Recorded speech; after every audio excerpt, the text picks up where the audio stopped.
This is the most popular sport in the world, and its fans will be the first to tell you that. Hi, I'm Rebecca Braden, and welcome to WatchMojo.com. And today we're speaking with soccer expert and fan, John Doyle. The World is Ball is a book about soccer.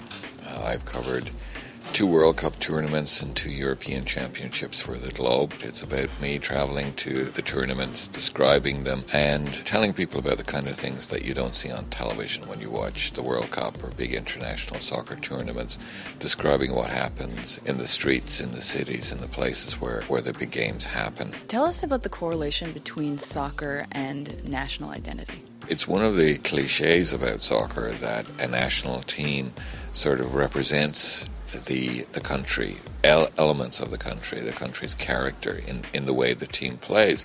Now, there's actually some truth in this, I think. The English play with a kind of doggedness, with a sort of bulldog spirit. They don't necessarily play with a lot of flair, but with a determination. The German team tends to play with precision and efficiency. A country like Spain plays with great panache, with a sort of Latin flair to it.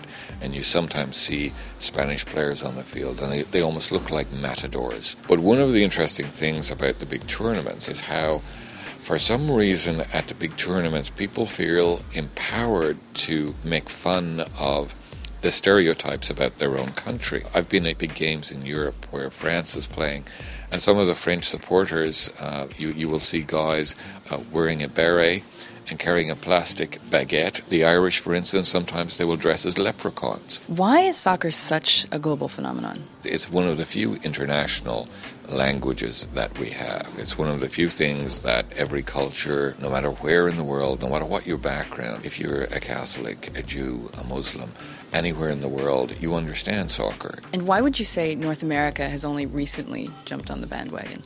I don't ever expect that soccer will become the number 1 sport in Canada and the United States. If you're interested in soccer in the US, that kind of signals you as an outward-looking, forward-thinking person, a person who's interested in the world outside the United States.